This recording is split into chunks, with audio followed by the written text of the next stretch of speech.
Ocorre aqui, como no sonambulismo, que em certos indivíduos é natural e involuntário, enquanto que em outros é provocado pela ação magnética.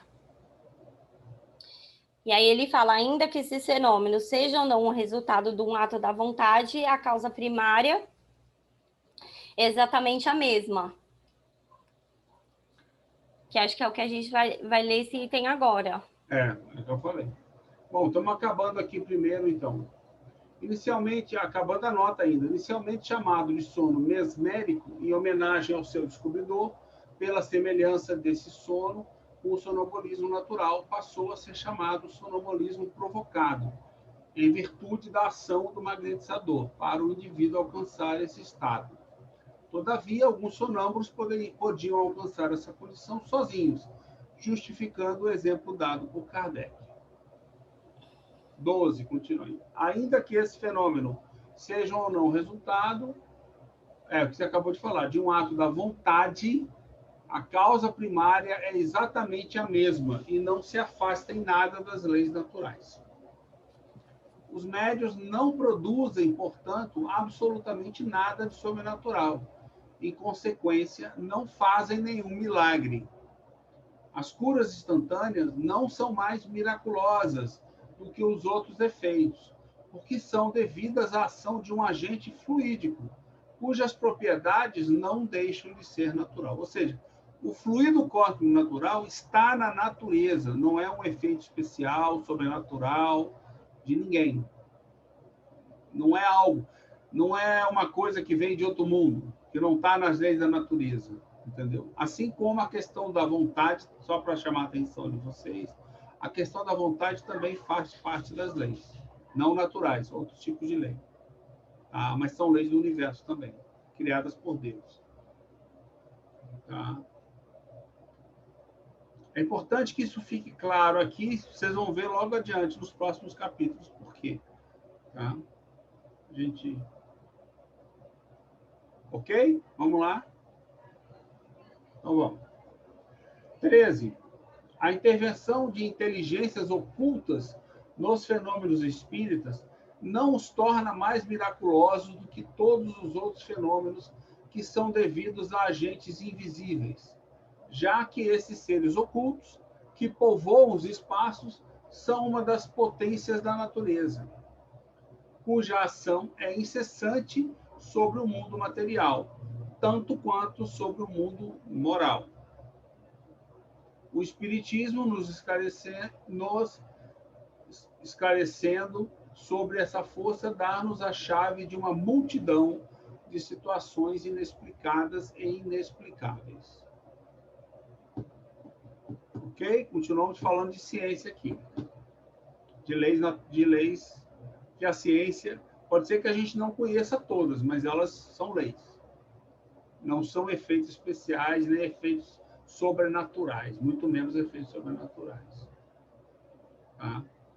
E como potências da natureza, significa que isso que você não vê não quer dizer que não possa causar um efeito. Por exemplo, se fosse assim, a lei da gravidade seria sobrenatural, correto? Você não está vendo a lei da gravidade. E ela está agindo aí, né, sobre todos nós. É um exemplo simples aí de se entender. E assim são outras coisas. Não quer dizer que você não vê que ela não está ali presente.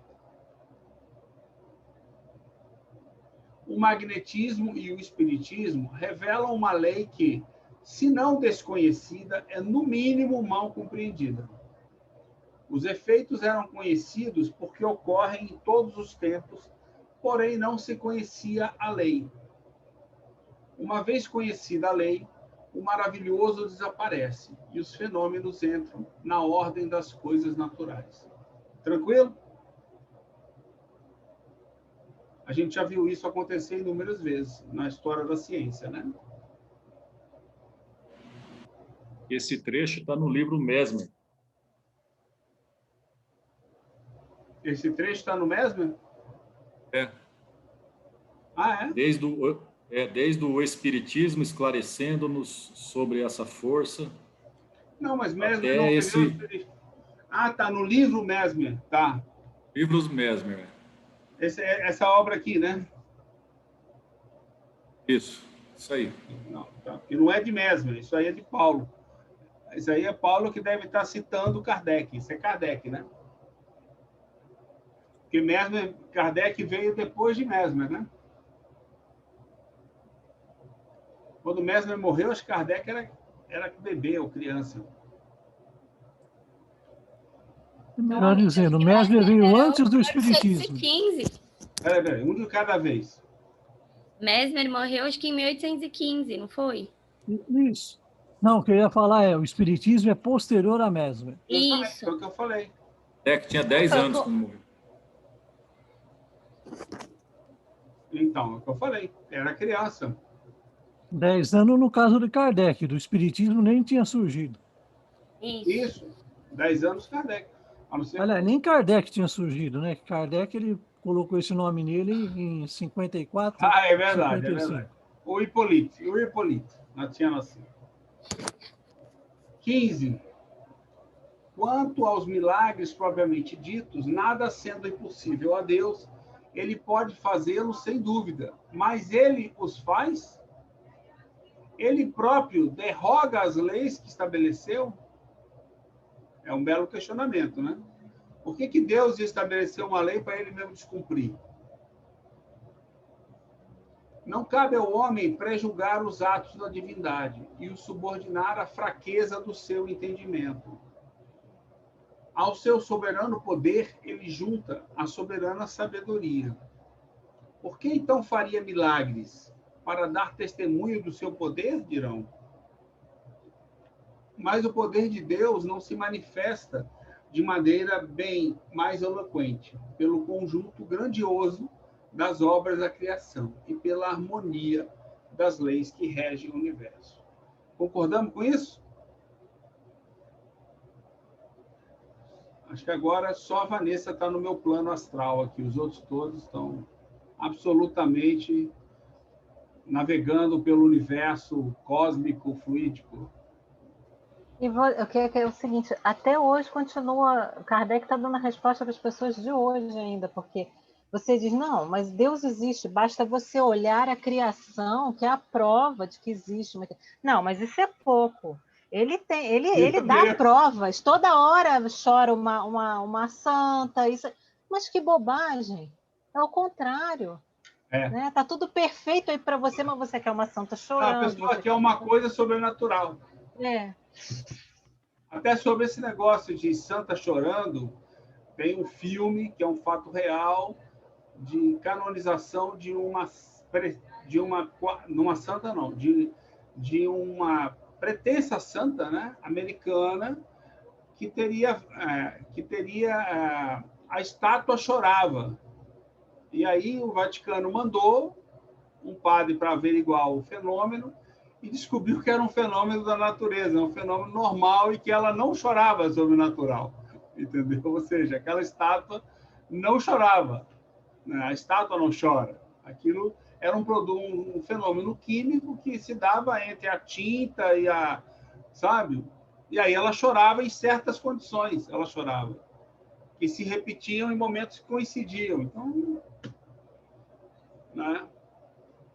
Nem a igreja acredita piamente nisso mais, né? Nem a própria igreja já está considerando. Né? E é muito bem lembrar isso, né? A natureza que a gente, né, é a maior das obras de Deus.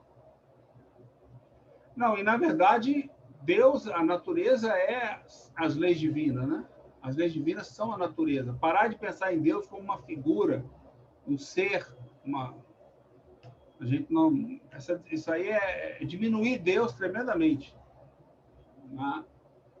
A gente tem que começar a esquecer esse negócio, essa imagem que botaram na nossa cabeça, no nosso inconsciente. 15. Apoiando-se sobre o raciocínio de Deus, não faz nada de útil a doutrina espírita, A doutrina espírita emite a seguinte opinião: não sendo os milagres necessários à glorificação de Deus, nada no universo se afasta das leis gerais. Ok? Se existem fatos que não compreendemos, é que nos faltam ainda os conhecimentos necessários.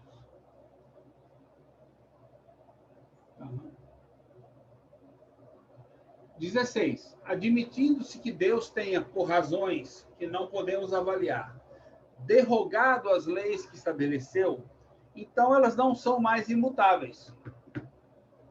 Não seria possível admitir sem negar a onipotência de Deus. Ou seja, então Deus não é onipotente. Você acabou de negar a onipotência de Deus. Que o espírito do mal possa desorganizar sua obra, pior, fazendo prodígios para seduzir até mesmo os eleitos, o que implicaria na ideia de um poder igual ao seu. Entretanto, é isso que ensinam. A Franha, se não houver milagres, como justificar os privilégios políticos religiosos? É isso aí. A natureza não comporta privilégios, exatamente. Não, não diria que é o único ponto de poder, né, dos religiosos, mas é um ponto muito forte, né? Você compreender os milagres, só isso, não precisa nem fazer, né, milagre, mas só você ser a instituição que compreende os milagres, porque fala direto com Deus, já é um poder danado, né? Sempre foi e continua sendo. Sempre foi e continua sendo. Não.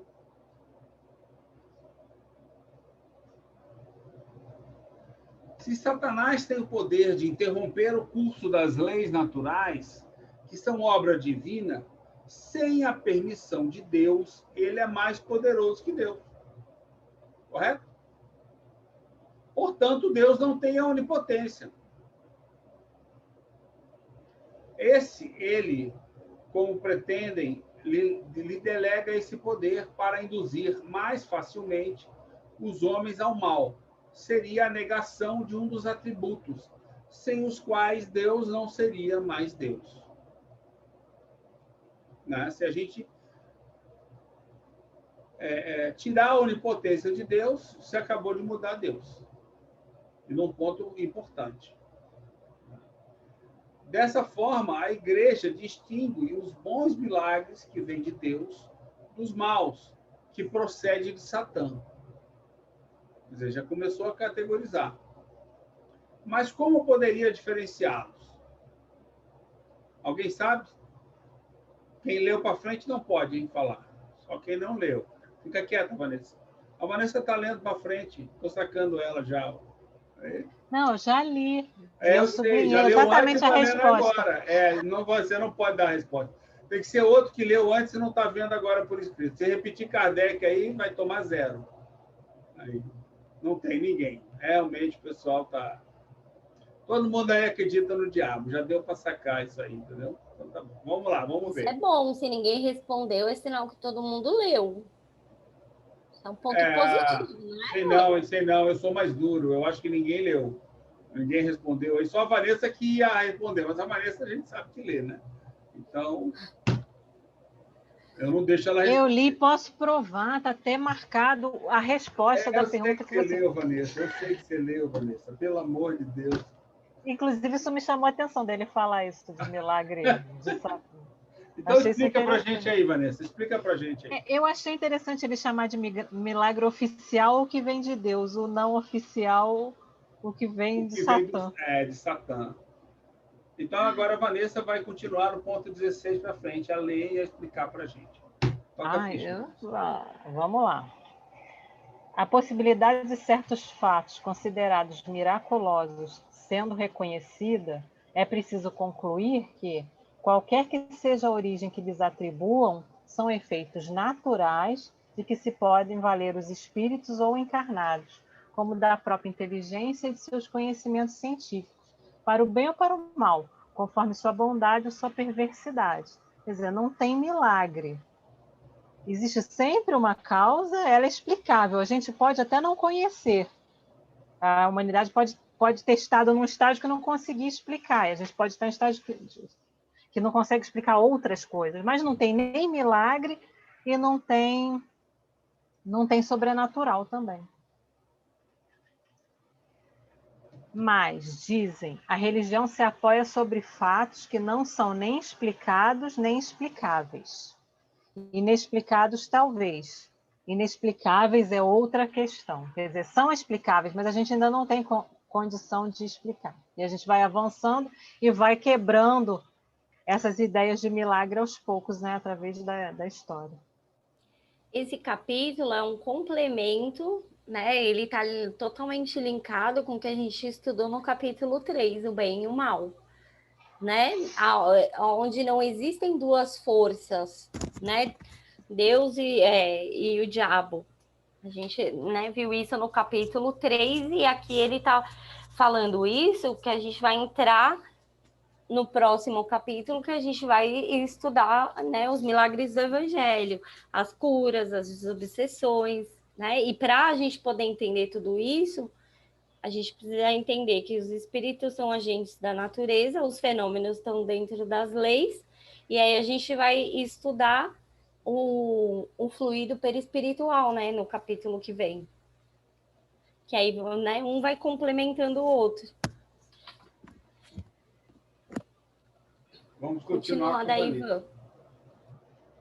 Mas tem que pular aí para... O que sabemos das descobertas e dos conhecimentos que o futuro nos reserva? Sem falar do milagre da criação, o maior de todos, e que já pertence ao domínio da lei universal.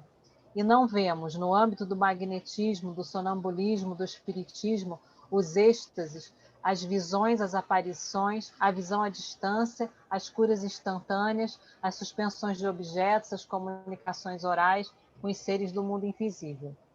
Considerados outrora como maravilhosos e provados atualmente como pertencentes à ordem das coisas naturais, conforme a lei construtiva dos seres, quer dizer, quantas coisas já foram tidas como sobrenatural, como miraculosas, como uma prova de Deus, ou uma aprovação, uma coisa que Deus colocou, o flagelo de Deus. Inclusive, ainda hoje, muita gente acredita que nós estamos passando por um flagelo de Deus.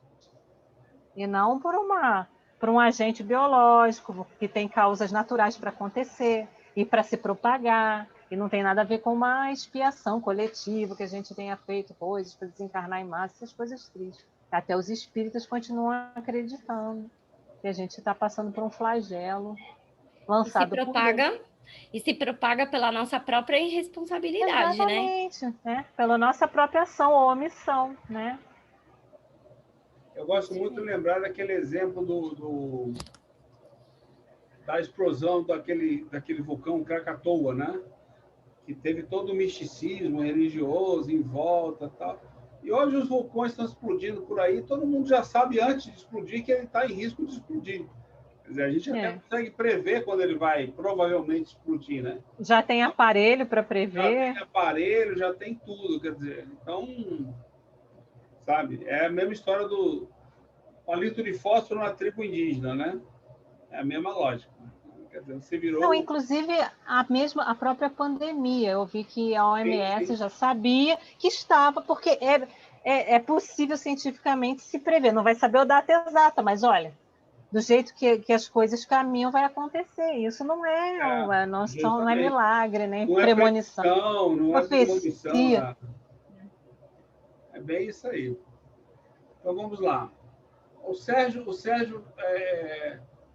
não tem autorização, Sérgio, para estar escrevendo no chat. A Franciele tem, você não. Então, você abre o microfone e fala aí para a gente agora.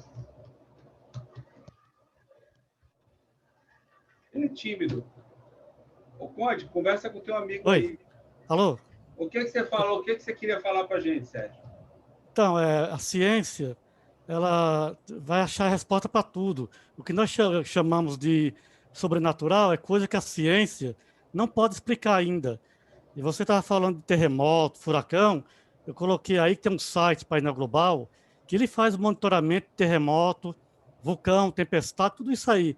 E ele é atualizado a cada 15 minutos. É painelglobal.com.br. Aí fala todos os terremotos que está tendo agora, entendeu? Então isso aí é um serviço na internet de Deus, é isso que você quer dizer? Deus criou um serviço e publicou na internet para facilitar o acesso do pessoal pelo celular. Não, essa coisa de monitoramento mesmo. É ciência mesmo, isso aí. A ciência, tá bom. Então, falando é isso, a ciência ainda vai achar resposta para coisas que nós não conhecemos ainda, entendeu? É isso que eu queria falar. Eu procuro sempre me lembrar daquilo que a gente estudou lá no começo da Gênesis, né? A ciência é uma aproximação da verdade. Ela não é absoluta.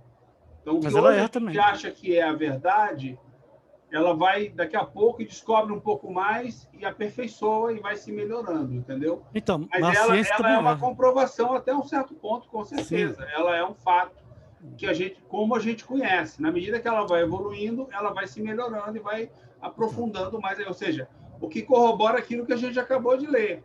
Se a gente Exato. ainda não consegue dizer que é ciência, que fato da ciência, é porque a gente não descobriu ainda não explicou. Mas vai explicar. Mais adiante a gente vai estar explicando tudo isso, né? Então, e a ciência ela corrige ela mesma, né? Eu vou te citar um exemplo aqui. Acharam água em Marte nos anos 80, 90. E só agora, nos 2015, 16, é que foram comprovar mesmo que existe água em Marte. É É isso isso aí. mesmo. É, Era uma hipótese e virou um fato, né? exatamente. Vamos lá, então. Anota 155. O estado de sonambulismo é explicado pelo espiritismo como decorrente de um desprendimento do perispírito do sonâmbulo, de tal forma que os sentidos físicos adormecem e o sonâmbulo percebe pelo sentido espiritual. O êxtase era um estado mais profundo do que o sonambulismo, quando o indivíduo se desprendia do mundo físico e passava a perceber o mundo espiritual, comumente descrevendo as belezas, as sensações sublimes, as informações que percebe. É aquilo que eu falei, né? De que o espírito aí sobrepõe a personalidade, dessa maneira, em êxtase, né? A gente vai ver um caso de êxtase na Revista Espírita, no capítulo que vem. Ah, tá. Deixa eu passar aqui. Está indo bem, Vanessa. Está indo bem. Obrigada. Pretender que o sobrenatural seja fundamento necessário de toda religião, que seja ponto principal do edifício cristão, é sustentar uma tese perigosa. Não se poderá manter a crença de que um fato é miraculoso quando está provado que não é.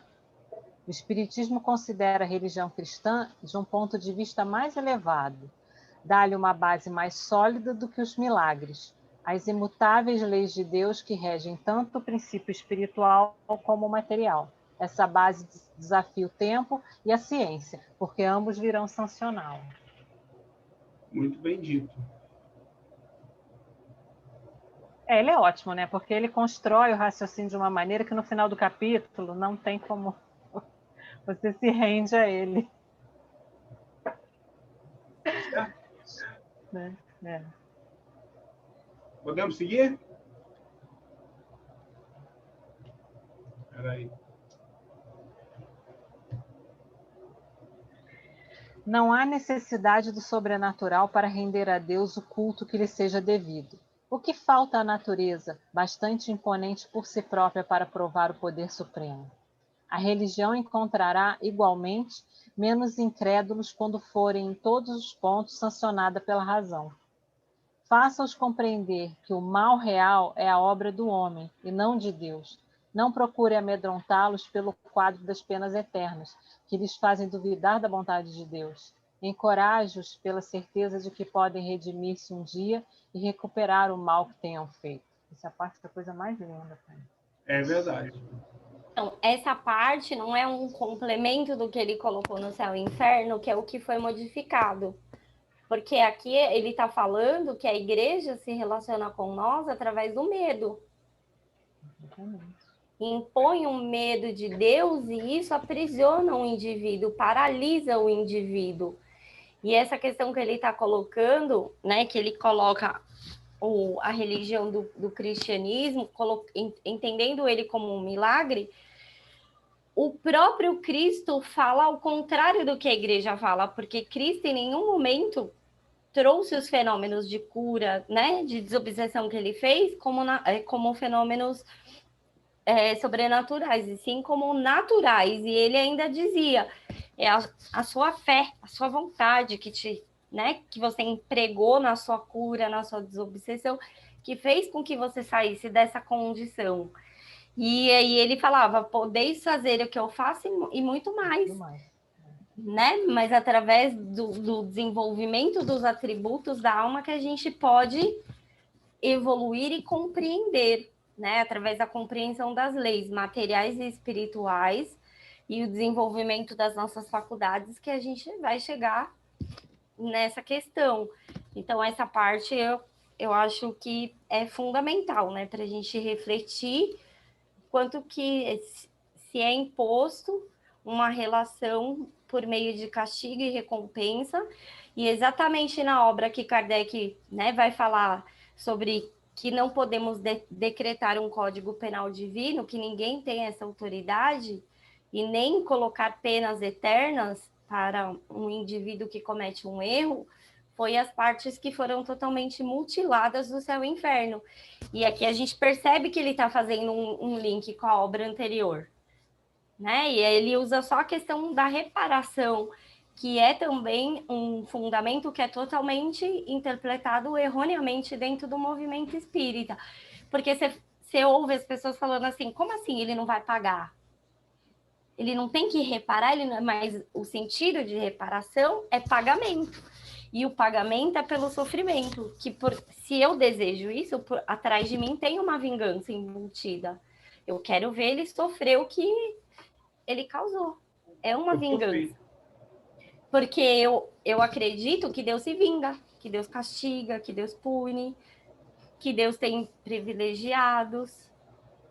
Então, olha a consequência, né, de todo esse fundamento da moral, porque lá no começo ele vai colocar o espiritismo como aquele que estuda as leis da alma, as leis que regem o princípio espiritual, né? Lá no item, acho que é no item 9, que ele coloca. E nós não estamos falando aqui da Igreja Católica, nós estamos falando do nosso movimento espírita, dos nossos centros espíritas.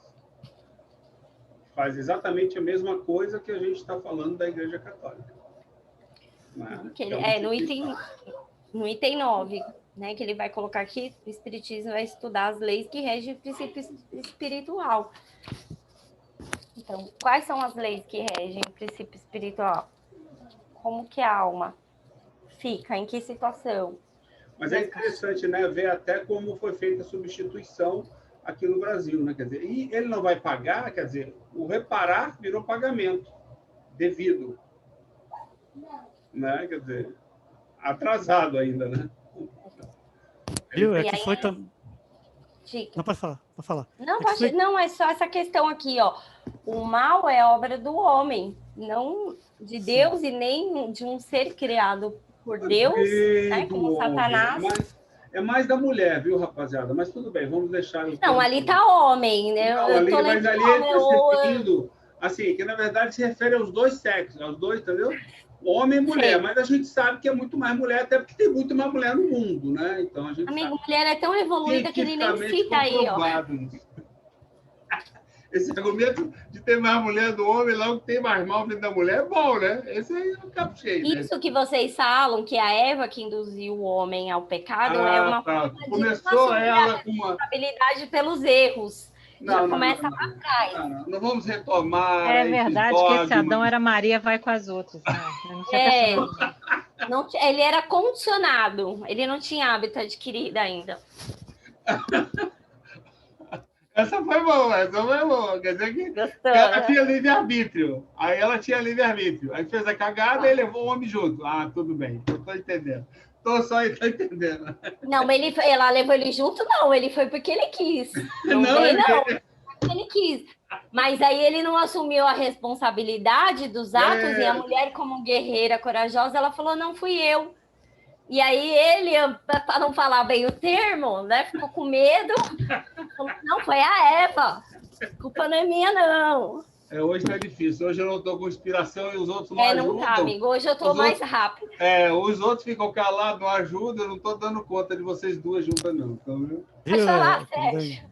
É que foi também implantado antigamente, acho que nos dias de hoje também ainda se usa a cultura do medo. A pessoa implanta uma coisa na cabeça das pessoas para gerar medo, pânico. É isso mesmo. Então, até mandei uma mensagem para você uma vez, no seu zap lá. É isso que as pessoas implantam. E tem os governos do mundo que usam isso aí também. Então, Na verdade, como se diz, a minha visão, assim, o medo, dentre outras coisas que o homem sente, emoções, ele é irracional, entendeu? Ou seja, ele não é fruto do raciocínio, da lógica, da inteligência. Então, aí você quer, às vezes, argumentar com medo, uma pessoa que está com medo, apelando para a lógica, para o raciocínio. Não vai funcionar enquanto a pessoa estiver na emoção, entendeu? Ela vai ter que, por si, sair da emoção, adquirir conhecimento, inteligência e começar a perceber de que não é como ela está achando, é diferente.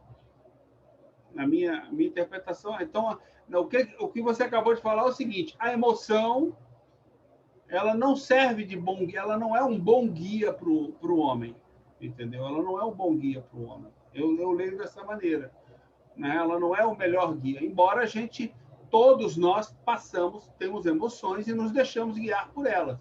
O que sirva de alerta para a gente, né? Para que a gente tome cuidado. Alguns têm medo, outros têm outras emoções, né?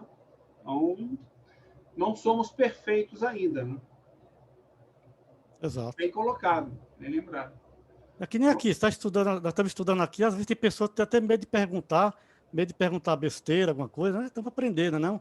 Rapaz, só quem fala besteira aqui é a Ju e a Vanessa, com esse negócio aí de mulher. O resto, tudo falou coisa condizente aí, entendeu? Não, mas isso que o Sérgio falou é importante, porque tem gente que tá de câmera fechada e não tá participando do estudo. Ah, é verdade, é verdade. Isso deve ser pavor, não é nem mais medo, é pavor já isso aí, isso é pavor.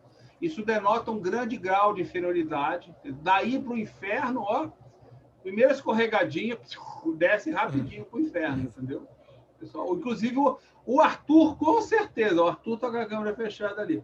O Arthur vai direto para o inferno, isso aí eu não tenho a menor dúvida. Não precisa nem vir aqui fechar a câmera, Arthur. Eu nem vi que o Arthur A Marta tem autorização que ela está com problema de vista. É a única. O resto, entendeu? Não tem desculpa nenhuma, não. O resto não tem desculpa, não. Obrigada. A Marta tem desculpa. O resto não tem. O Johanna apareceu. Até a Marta abriu. O resto não adianta. O resto foi no banheiro, todo mundo. Vamos lá, Vanessa, vamos continuar. Se tomarmos o termo milagre na sua acepção etimológica, no sentido de coisa admirável, teremos milagres acontecendo incessantemente sob nossos olhos. Ensine-lhes, enfim, a ler o livro da natureza, sempre aberto ante eles, nesse livro inesgotável, onde a sabedoria e a bondade do Criador estão escritas em cada página. Então, os homens serão verdadeiramente religiosos, sobretudo, muito mais do que se forem forçados a crer em pedras que suam sangue ou estátuas que piscam olhos e derramam lágrimas.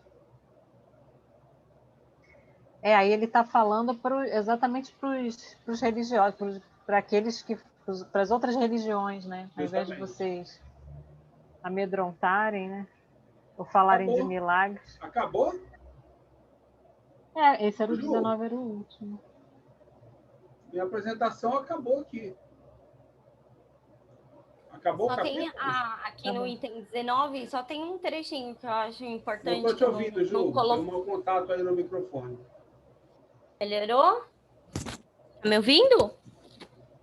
Sim. Vixe. Aqui tá ruim. Só tem...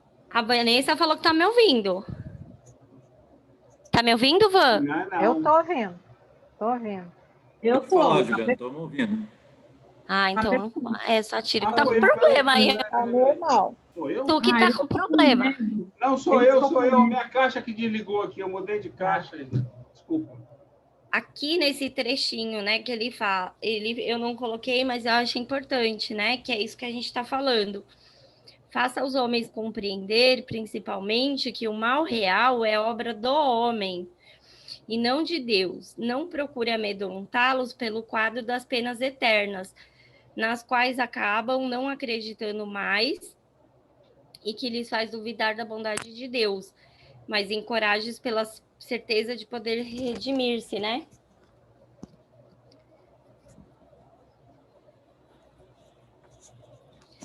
redimir-se um dia e reparar o mal que tenham feito.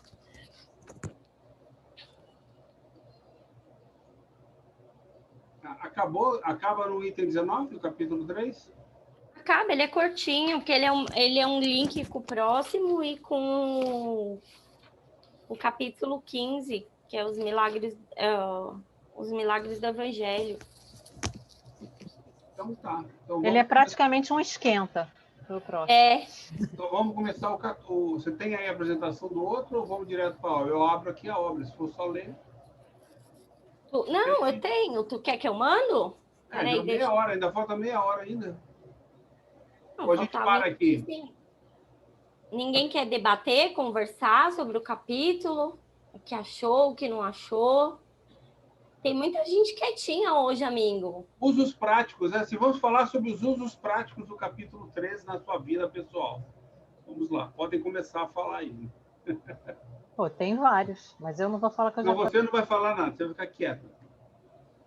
O Sérgio pode falar, o Rodrigo, tem um monte de gente aqui, ó, a Lucilene tá com cara que quer falar alguma coisa, o Ju.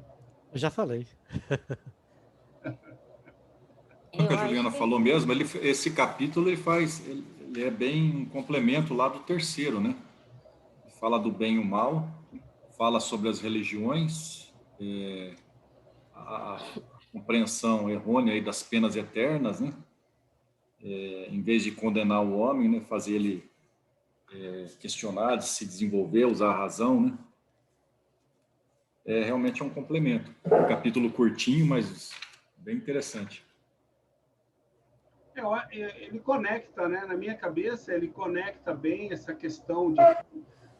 Quando ele até introduz a questão de Satã, não só para mostrar que não existe, mas no sentido assim, o mal não vem de uma causa externa, entendeu? Nem o bem, nem o mal, ele vem de dentro de nós, como a gente vê no capítulo 3. Vem da ignorância, né? A falta de compreensão a ignorância faz ainda parte... não ampliada, né? Isso. Aí, na medida que a gente vai aprendendo, a gente vai se voltando para o bem, vai se voltando para o bem, adquirindo virtudes cada vez mais. Então, a inteligência é importante, né? A inteligência, o uso da inteligência, o conhecimento, o estudo, no nosso caso, né? Quer dizer, por que a gente privilegia tanto o estudo e tudo que a gente faz aqui? Porque ele é a base para que a gente possa evoluir, para que a gente possa ter um outro entendimento, uma nova compreensão sobre as coisas. E aí isso... Se você não consegue... para você entender o que é o bem e o que é o ruim, você tem que compreender, né? Porque você não tem como fazer um discernimento sobre algo se você ainda não conhece aquilo, né? Então, o desenvolvimento intelectual ele é primordial para o desenvolvimento moral. Sim. Você tem que conhecer, você tem que... A consciência, através do contraste com as relações do mundo exterior, com as relações com todos os seres vivos, né? Isso aí desperta a consciência, né? Cria um choque, vai despertando a consciência. E aí sim vai tendo essa construção do bem, a construção do senso moral, né? Que vai ser, a partir das suas escolhas, ele vai construindo o senso moral. Então, é um despertamento. O mal, ele advém da ignorância, pela falta de compreender o que ele está fazendo ainda, né? Da própria ausência do bem. O que, filosoficamente, você fala, o que é o bem? O bem é uma intenção? Ou o bem é a ação? É a intenção colocada em ação? Bem é a intenção colocada em ação. Então, quando o bem age, a gente age no bem, vamos dizer assim, o mal não surge, não existe mal. Simples assim. Agora, a gente deixa o mal aparecer, a gente está vendo às vezes, ou às vezes não está vendo. E quando eu não estou vendo? Falta inteligência, está faltando conhecimento. Você está, de alguma forma, ignorante naquele aspecto. Você vê como está ligado. Tem a ver com as emoções, né? As emoções são coisas, aquela avalanche que ocorre dentro do corpo, da fisiologia do ser humano, que a gente não tem controle sobre isso, né? Então, o medo, a raiva, tudo isso dispara um monte de coisas dentro do corpo que a gente não tem consciência. A partir do momento que a gente toma consciência dessas emoções, aí já é um sentimento, que é algo um pouco mais complexo, né? Que aí você, consciente desse sentimento que você está tendo, você vai discernir o que você vai fazer com isso, né? Agora, quando você está inconsciente, é difícil ainda, né, despertar. Então, a questão das emoções que ainda rege a gente como corpo físico é uma coisa que a gente tem que aprender a conviver e controlar, né, o que a gente vai fazer disso, para não agir sobre impulso, ainda sobre as memórias primitivas que disparam, né, aqueles comandos autômatos, né, que a gente faz e depois se arrepende, né? Então a gente tem que estar com isso sob controle. Eu acho que é fundamental a gente conhecer isso para que no dia a dia a gente perceba essas ações que a gente vai tendo durante o dia, né? E como que a gente vai relacionar, vai lidar com isso, né? Na verdade, assim, só tentando ajustar um entendimento. As emoções, se a gente quiser, não basta querer, mas a gente raciocinar, usar a inteligência, com o tempo a gente começa a controlar elas, entendeu? Eu posso controlar o meu medo de altura até um certo ponto, entendeu? Eu posso controlar isso. Mas as emoções... Mas as emoções, segundo os conceitos modernos, aí a Juliana pode até ajudar nisso aí, né? Juliana, você é psicóloga, né? Então, essas emoções, elas a partir do momento que a gente toma a percepção, aí é um sentimento, certo? Esses estados afetivos, né? Mas é o conjunto de tudo isso. A hora que a gente toma consciência, é um sentimento, mas a emoção que vem antes, é difícil controlar.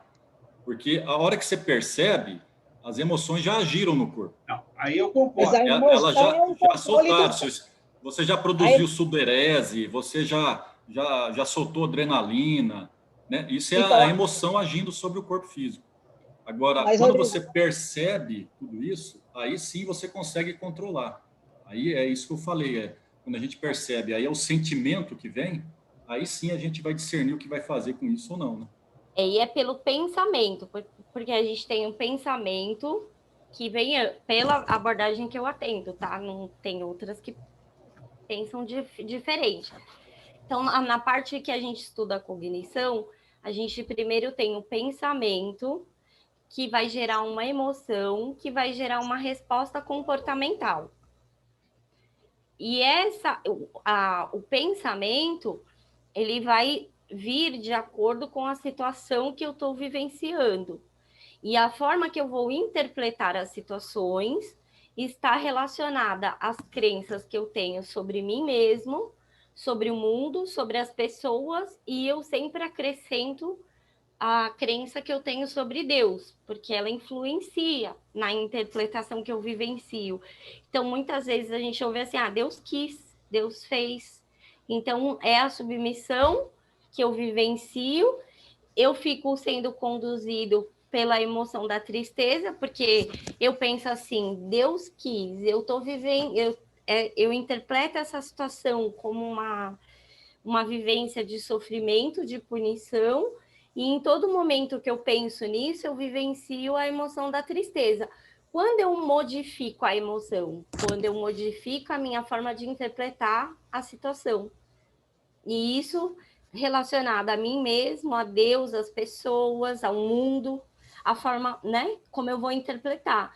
E aí, dentro da visão do espiritualismo racional, quando que eu supero as paixões? Quando eu desenvolvo as virtudes da alma, né? Porque as virtudes, a beleza das virtudes está nas paixões que a gente tem que vencer, porque as paixões, elas vêm com a gente desde a nossa fase animal. Só que na fase humana, no começo, que é o que ele vai falar no capítulo 3, no começo da nossa fase humana, a gente vive a vida material, porque as nossas necessidades ainda são totalmente materiais. Então, a gente vive igual um animal. Na outra fase, é semi-material e semi-moral, vamos dizer que é a fase que estamos agora, porque temos, às vezes, as necessidades materiais falam mais, do que as nossas necessidades morais, mas é um despertar nosso pela compreensão, pelo desenvolvimento da inteligência. E aí a próxima fase é a fase totalmente moral, que é quando o espírito domina a matéria. Aí sim, não é mais a emoção que me conduz, mas o trabalho psicológico nosso é o instinto vai se enfraquecendo a partir do momento que a inteligência se desenvolve. Mas ele coloca que o instinto é um guia seguro. Porque você vê, a gente ouve um barulho é instintivo, a gente já né, vem o mecanismo da proteção na hora. E aí onde ele vai debater a origem do instinto, né?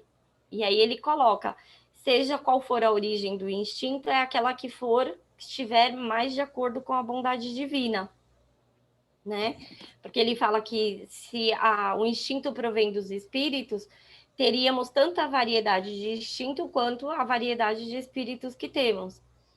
E aí a gente vai dominando, que na verdade Kardec não chamava emoções, chamava paixões, né? Pelo uso da razão, porque aí é onde eu tenho o entendimento do que é o bem e o mal, e aí eu escolho, né? Eu faço uso da minha vontade para escolher.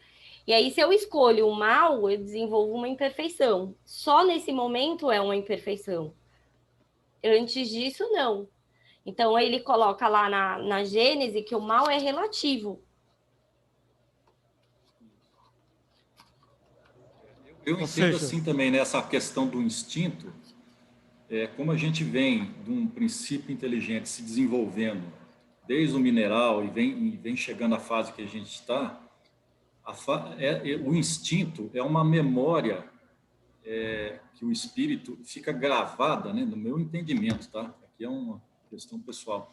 Fica gravada no cérebro primitivo e na coluna vertebral, que é onde que dá os reflexos já, né? Você não precisa raciocinar para agir, né? Porque já pensou, você está aqui, você vira a esquina, dá de cara com um leão, você vai ficar raciocinando, ó, eu vou correr tantos quilômetros por hora para chegar naquela árvore, subir a tantas velocidades para o leão não me pegar, não. Você vai ter uma reação instantânea lá que você vai, né? Ou vai paralisar, ou vai atacar, ou vai fugir, depende da situação. Então, isso fica gravado, é automático, né? Uma memória autônoma. E é isso que, com a evolução, vai passando mais para o córtex frontal, né? Onde que é mais a parte cognitiva, mais intuitiva, mais raciocinada, né? Porque você percebe que o instinto, ele não é ruim. Porque ele está ligado à nossa... é de preservação, né? E quando eu vivencio uma situação que a interpretação que eu faço me traz a emoção do medo, aí é que é o nosso trabalho a vencer. Não o medo real, porque o medo real eu estou ali, o meu corpo vai agir quimicamente com uma carga, né, química para eu poder ter uma ação. Agora, o que a gente tem que aprender a lidar é com o medo imaginário. O medo que eu crio dentro da minha cabeça. Coisas, né? Aí situações que eu vivencio aqui na minha mente como se fossem reais e não são. Mas o fato de não serem reais não quer dizer que ela não está tendo um efeito no meu corpo. É isso que é o principal e que a gente vê as características das doenças hoje, né?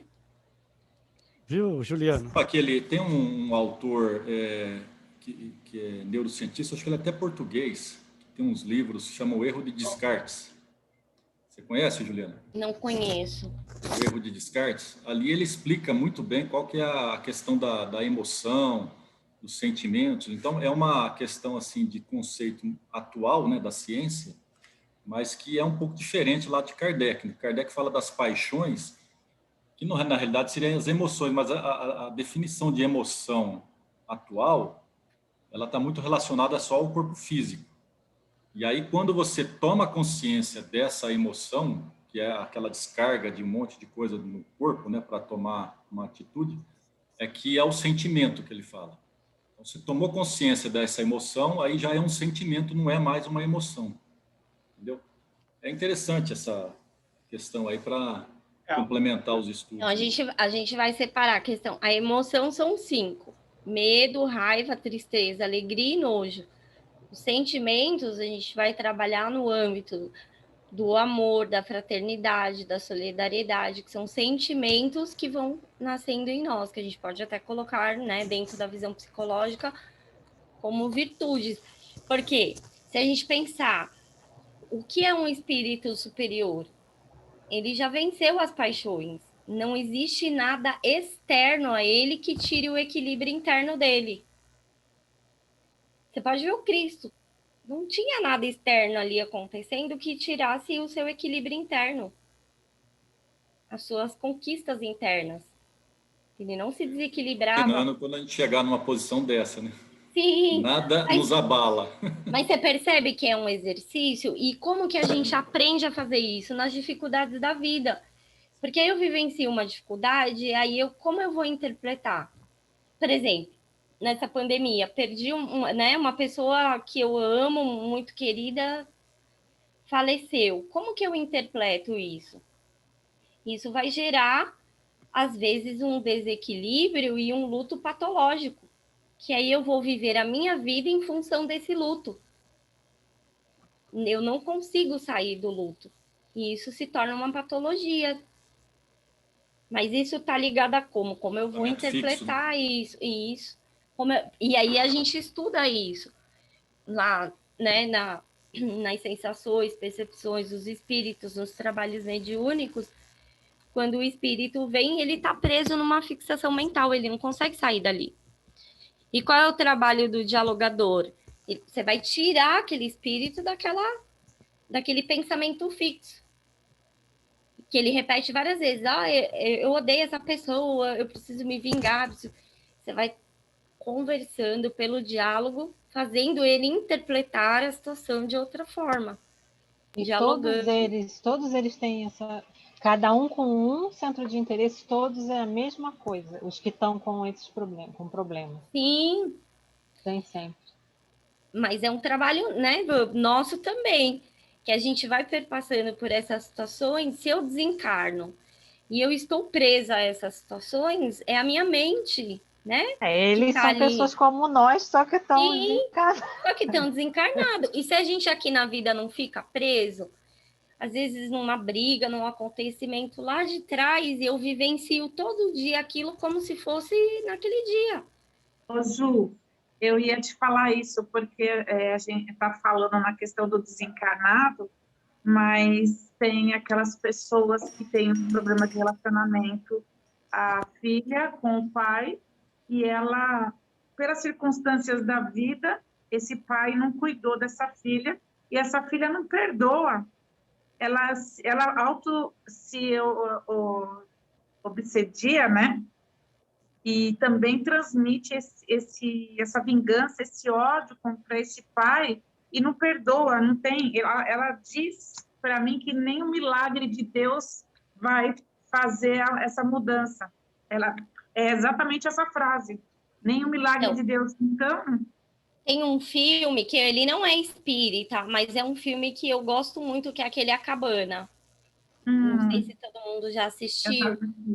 Ele é um filme extremamente reflexivo, porque o pai dele é alcoólatra e bate nele, ele mata o pai, né? Depois de uma surra, ele taca fogo e o pai morre. Depois de muito tempo, ele vai viajar com os 3 filhos e a pequenininha, os 2 mais velhos vão brincar no rio, ele se distrai, porque a canoa vira e o abusador leva a menina pequena e mata. E aí ele vai para o encontro com Deus na cabana, ele recebe um bilhetinho, e aí a cena que mais me marcou é no momento do julgamento, né? Que ele gosta de julgar as pessoas, eu não perdoo meu pai, eu não perdoo o abusador, né? Eu não isso, eu não aquilo. Então, no momento do julgamento, eu não lembro agora, tinha 3 pessoas. Uma representava Deus, uma representava Jesus, e tinha a menina, que ela colhia as lágrimas. Eu não lembro se ela é a sabedoria, não é sabedoria, é um outro nome. Enfim, quando ele vai para o julgamento, ele coloca assim, ó, os 2 filhos dele que causaram um acidente. porque ele quer que Deus condene o abusador, né, ao sofrimento, em aspas, né, uma condenação eterna. E ele é como se Deus se negasse, ele tá falando ali, mas ele também é meu filho, eu também amo ele. E engraçado que Deus, psicologicamente, ele vem na forma de uma mulher, porque ele não conseguiria se relacionar com Deus, porque ele, numa figura masculina, porque ele tem uma dificuldade de afeto com o homem, com o masculino, né? Então, no momento do julgamento, ele fala: escolhe um dos dois dos seus filhos para ser condenado, para você culpar pela morte da menina que foi abusada. Porque foi porque eles distraíram você que aconteceu tudo isso. E ele não consegue.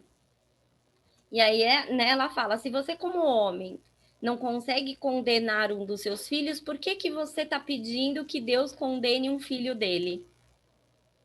Olha a reflexão desse filho. Gente, é muito profundo. E o final, né, ele vai ter esse encontro com a filha, com o pai, com o abusador, e ele compreende. Não é uma questão de perdão no sentido, eu sou bonzinho, eu te perdoo porque você é mau. E eu sou bom, eu te perdoo. É um perdão pela compreensão do que levou aquele indivíduo a abusar da filha dele e do que levou o pai da menina, o pai dele, a beber. Então, quando essa filha perdoa, quando ela compreende a condição desse pai, percebe? Não tem como, não existe milagre. É um processo de compreensão dela, de talvez quando ela desencarnar, ela tenha, né, uma visão mais ampla e ela veja a condição moral, intelectual, né, desse pai, e ela o veja de outra forma, com as limitações reais que ele tem. E talvez para ele foi uma superação como pai.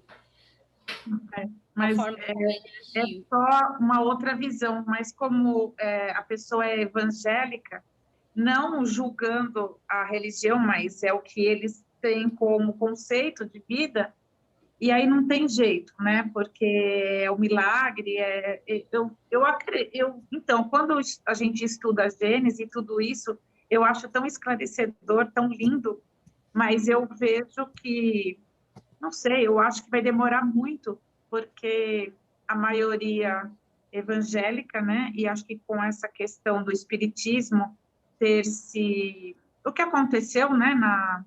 Nas adulterações e trazendo essas questões do céu e inferno ainda, e muito esses conceitos da igreja, que não também condenando, porque eu acho que é parte do nosso processo, mas aconteceu isso, e não foi pelo lado como deveria ser.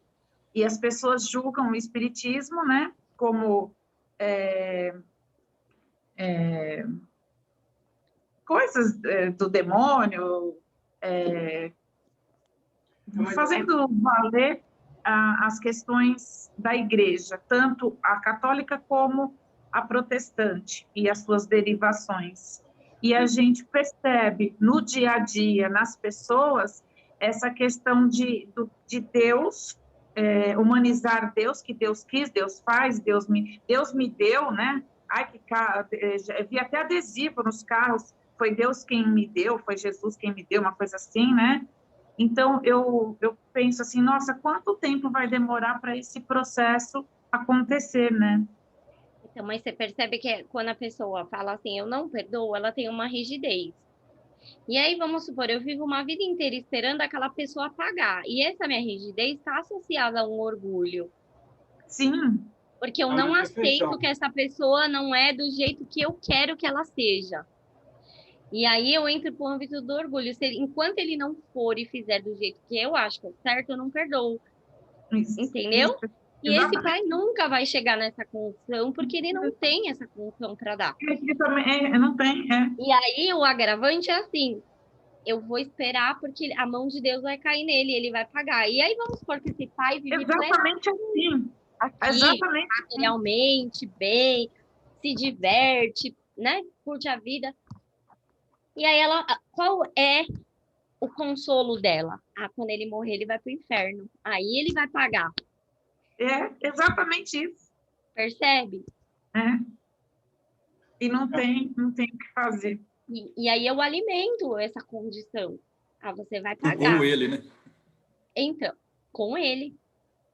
Só fazer um adendo pequeno aí, Vânia. Esse debate todo que a gente fez aqui em cima de, né, espiritualismo racional, que a gente citou, emoção, virtude, isso é a teoria autônoma, da autonomia, entendeu? Essa teoria não é uma teoria que só acontece no espiritismo. Ela é a condição do espírito. Entendeu? Por exemplo, toda imperfeição carrega um sofrimento moral. Isso não é uma afirmação ou um conceito. Isso é uma lei divina. Ou seja, a teoria moral autônoma, ela é aplicada a todos os espíritos, encarnados e desencarnados. Então, está todo mundo passando pela mesma coisa que nós estamos passando. Cada um da sua maneira, cada um na sua evolução. Entendeu? Então, assim, não precisa trazer a pessoa para o espiritismo, tem que fazer a pessoa compreender que, olha, se você compreender, entender as coisas, você vai ver de uma forma diferente. Isso é verdade. É verdade. Isso está na teoria, entendeu? Então, quando você ajuda a pessoa a adquirir conhecimento, a estudar, adquirir, é uma forma de estudo. Olhar para os outros, ver os exemplos, tudo isso é estudar, se você prestar atenção. Raciocinar sobre o que você viu, pensar, tudo isso é estudo. Esse estudo te ajuda a adquirir o conhecimento, a sabedoria, a inteligência, que é o termo que a gente usa na teoria moral autônoma. A inteligência, ela precede a evolução moral. Como? Dessa maneira que vocês falaram. Quando eu estou cometendo um erro, insisto, quero fazer daquela maneira, já tenho livre-arbítrio, escolhi fazer daquela maneira, sei o que eu estou fazendo, eu estou adquirindo uma imperfeição. Daí já começou o meu sofrimento moral. Aí você fica no sofrimento moral, até um dia que você resolve fazer o caminho, reparar esse mal, entendeu? Você resolve se arrepender, também é uma lei divina. Não, quero me arrepender, quero espiar, que na verdade é passar por provas que me ajudem a me corrigir, a melhorar, conscientemente, de forma consciente, não na base do condicionamento. Sabe aquele negócio de dá um tapa na mão do filho e fala, não mexe no biscoito. Não adianta. É condicionamento, entendeu? É uma forma de educar pelo condicionamento, um tipo de condicionamento. Só para a gente ter um exemplo simples e ver como a gente passa por isso na sociedade, em vários lugares. Então, assim, a teoria moral autônoma, ela é uma teoria do homem, dos espíritos. Ela não é uma lei divina. É a unidade de princípios que a gente está recuperando agora com o espiritismo. Mas as outras religiões não têm. Mas ela não está inerente a gente. Ela continua acontecendo. É como você fala assim, eu descobri a lei da gravidade, pronto. A lei da gravidade não funciona para os outros, só funciona para mim. Exatamente. Ela funciona para todo mundo. Quer dizer, o sofrimento moral que a sua amiga crente só sente é presente, é verdadeiro. Um dia ela vai se tocar e vai querer fazer diferente. E ela vai conseguir fazer diferente na medida que ela adquire inteligência, para poder fazer uma escolha diferente. E aí, voltando lá no início, as nossas emoções, entendeu? Podem ser superadas na medida que você toma conhecimento, inteligência. Porque elas podem te levar a essas imperfeições. Quando corrigidas, as virtudes superaram as emoções, todas as paixões. O que é a virtude? É o hábito do bem, permanentemente no bem, é o hábito no bem, entendeu? Aí eu tenho uma virtude. Óbvio que se eu tenho uma virtude, eu não caio de novo, não existe isso de cair. Eu continuo com aquela virtude para sempre, infinitamente, entendeu? Aí, quando eu tiver todas as virtudes, todas as emoções foram superadas por nós. Então, é difícil lidar com a emoção. É um processo. É um processo. A evolução é um processo. Não é um prêmio, é um processo, a evolução. Um processo evolutivo. E que não existe privilégios, né? E que você tem que fazer sozinho. Conquista, Nós trabalho. fazemos sozinhos. Não adianta alguém vir te ajudar a passar pelo processo, porque isso não funciona. Se você não fizer a escolha por sua conta, eu posso te ajudar a pensar. Agora, se você vai passar a refletir sobre o que eu estou te dizendo, vocês estão todos na aula aqui. Nós estamos todos nos ajudando de formas diferentes. Aqui todos nós possamos pensar. Mas se eu não quiser pensar, não adianta eu ficar aqui 10 anos com vocês. Entende? Todos vocês estão aqui para ajudar o Satiro a se melhorar. Não adianta. O Satiro não quer se melhorar. Ele não quer aprender. Ah, mas e se ele não aprender e melhorar? Não tem como. Cadê a inteligência que precede a evolução moral? Então o Satiro não vai se melhorar, não vai evoluir se ele não quiser evoluir, ter inteligência. Ele precisa de mais, ele tem alguma? Tem. Ele precisa de mais inteligência para que ele possa superar as dificuldades que ele tem, as dificuldades, no caso, imperfeições que ele criou, ou aprender sem adquirir imperfeições, e ir direto para a virtude, porque nem tudo é imperfeição. Algumas coisas nós podemos ter de imperfeição, mas a maioria são erros, coisas simples. Aí você fala, botar o dedo na tomada não é legal, entendeu? Não vou botar mais.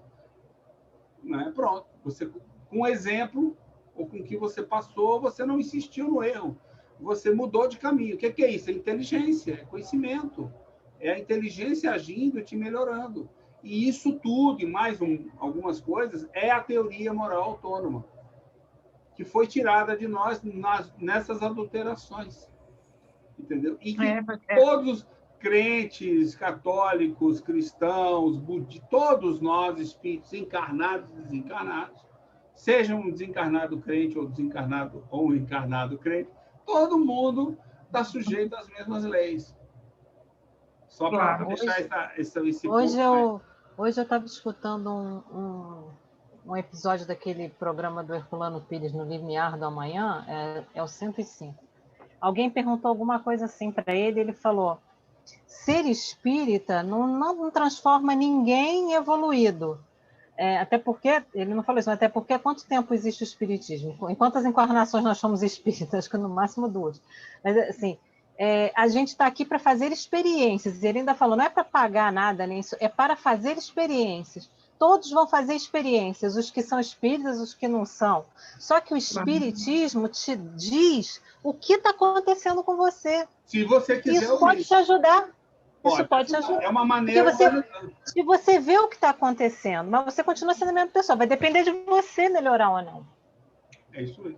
Ficar estagnado ou progredir. Né? É como nadar, né? Alguém pode te ensinar a nadar, te ajudar a aprender a nadar. Se você não quiser ouvir a pessoa, você aprende da mesma maneira.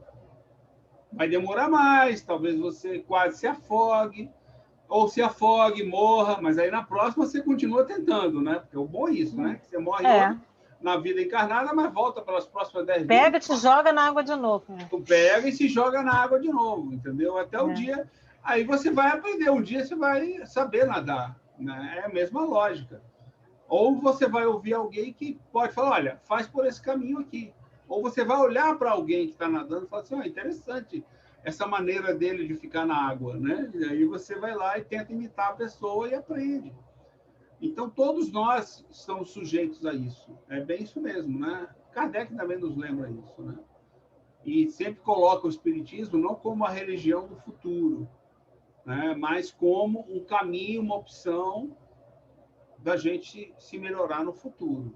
É isso que nós somos. E não a religião. Não existe isso de a religião. Até porque, quando você começa a pensar nisso que a gente está falando como uma lei divina, que é a teoria da moral autônoma, a unidade de princípios que Kardec definiu, eu não sei se vocês percebem a gravidade disso. Entendeu? A solidez disso. Isto é o que é, queira você ou não, isso é imutável, ela vai continuar. Se você adquirir uma imperfeição, vai sofrer.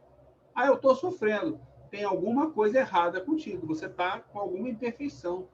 E o pior é que essa imperfeição vai contigo e volta contigo. Então, o sofrimento moral te acompanha na ida, na volta, na ida, na volta, infinitamente, até o dia que você queira se melhorar. Enquanto você não se melhorar, vai e volta com sofrimento. Que beleza, né? Que coisa legal. Aí você fala assim, Deus está me punindo. Digamos que é você que está se punindo eternamente. Né? Você está, sei lá, há 25, 50, 150 vidas se punindo, indo e voltando. Deus não me deixa fazer diferente. Não, não é Deus, é você que não quer fazer diferente. É você que escolheu ficar nesse caminho. Não existe punição, né? Assim, nesse sentido. Muito boa a conversa. Né? Tem alguém falando aqui, boa noite, já tem gente saindo. O Mário já está indo. Boa noite, Mário. Ok? Estamos acabando aqui. Uma oração de encerramento. Boa noite. Até a próxima. Até para a semana. Quem pode fazer a oração de encerramento? Para a gente?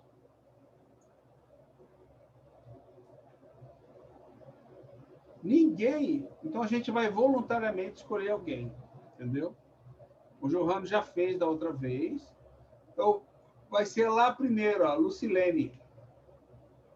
Ela voluntariamente levantou o braço ali e falou que vai fazer uma oração para a gente. Não. Quer fazer, Luciane? Senão é de brincadeira, a gente faz. Não está conseguindo tirar aí? Liga o microfone, está desligado o microfone dela. Não, ela está no celular. Às vezes é difícil. É. Faço sim. Obrigado.